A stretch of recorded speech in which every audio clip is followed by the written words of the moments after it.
In the air. Hey. Fantastic. In time, please. Hey. Right, stop. Oh. Since I've been to school, I would have been a good teacher, wouldn't I? Eh? Right. You're all going to write 100 lines tonight when you get home. I love Jonny. She's lovely, isn't she, Sam? Eh? 59 I am and single. Come on. Ladies and gentlemen, please welcome on stage the wonderful, the fantastic. It's on. Sally Firth, ladies and gentlemen!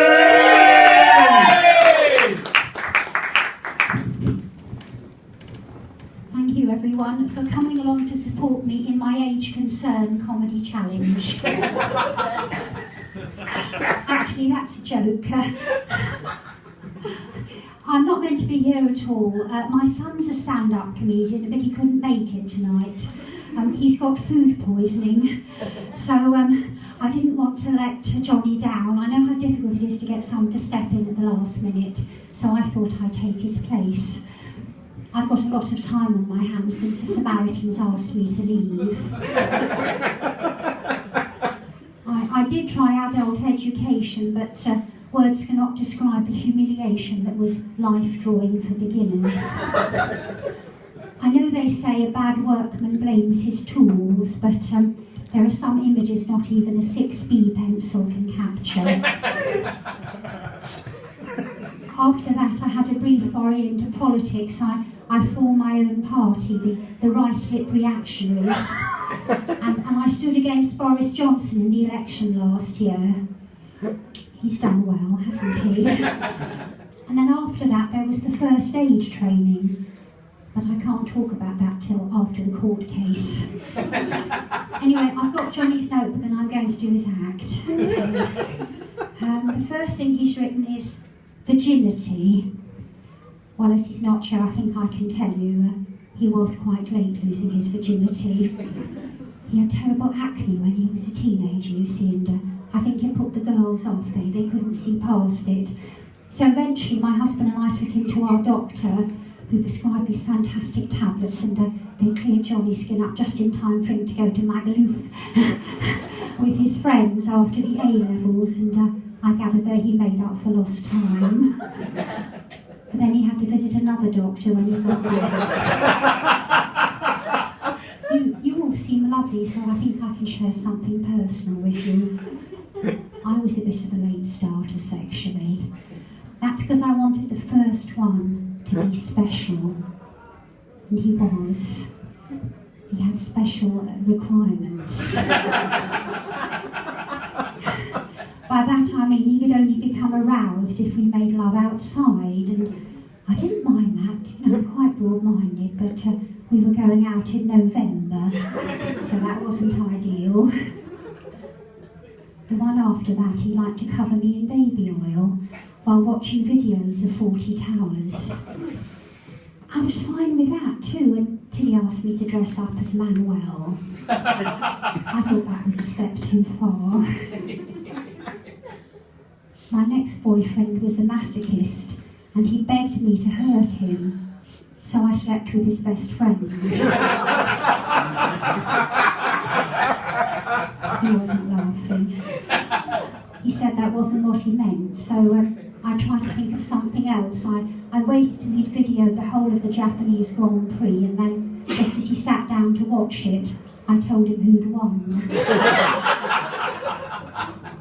I think one of the other reasons I didn't have sex when I was a teenager was my mother said to me, "Below the waist is your own, keep it to yourself."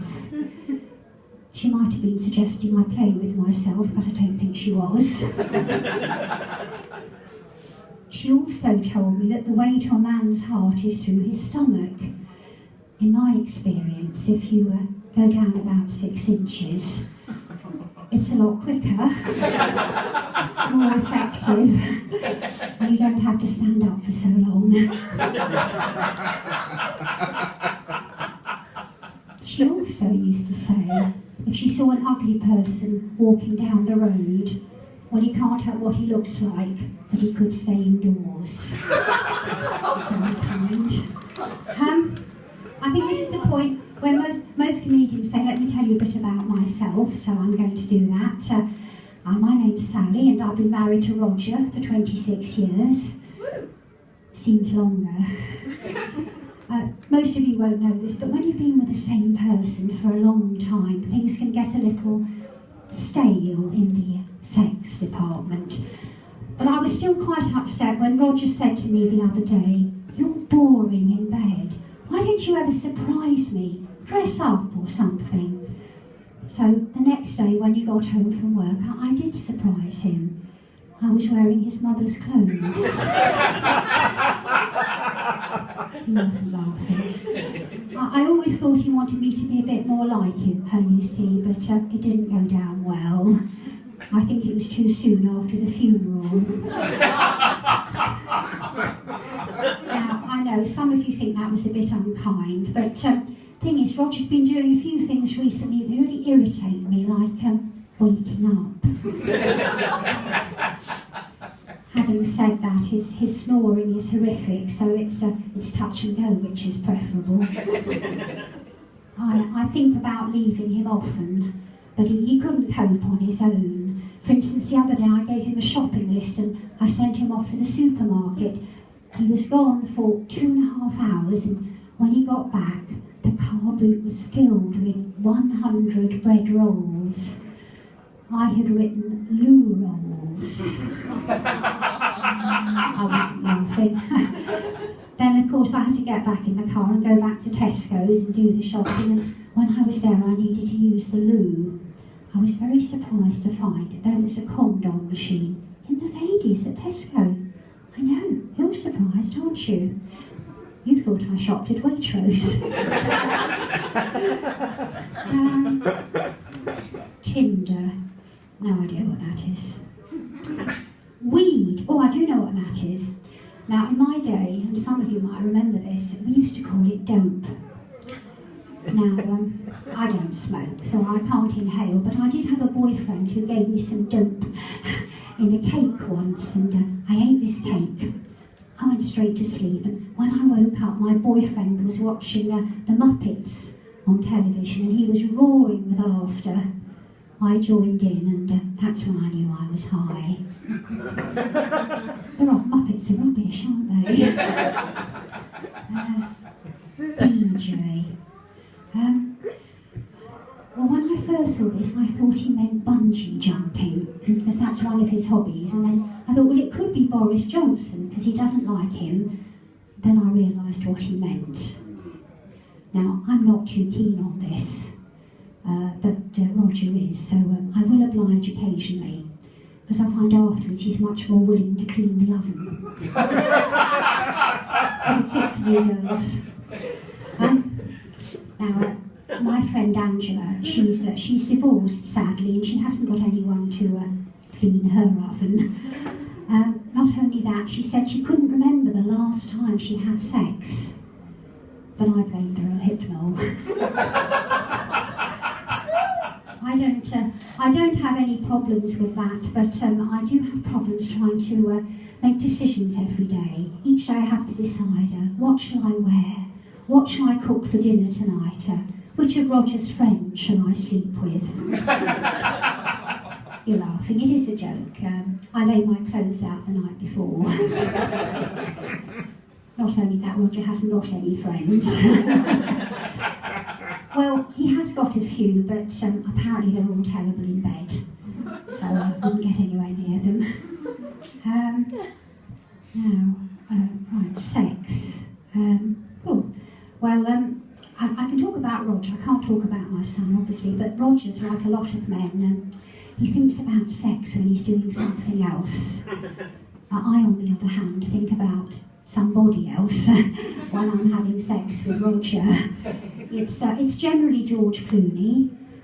Sometimes it's Nigel Havers. But last week it was Simon Cowell.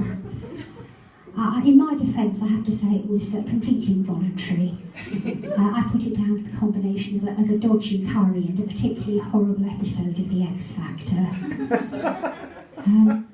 Now, I do my best not to overstimulate Roger, and to that end I only ever serve decaffeinated coffee in the evenings as a precaution. But if I really want to dampen his ardour, I replace his Viagra with laxatives. He'll thank me for it one day. I would rather read a good book than have bad sex. And I found a way to do both at the same time. It's called a Kindle.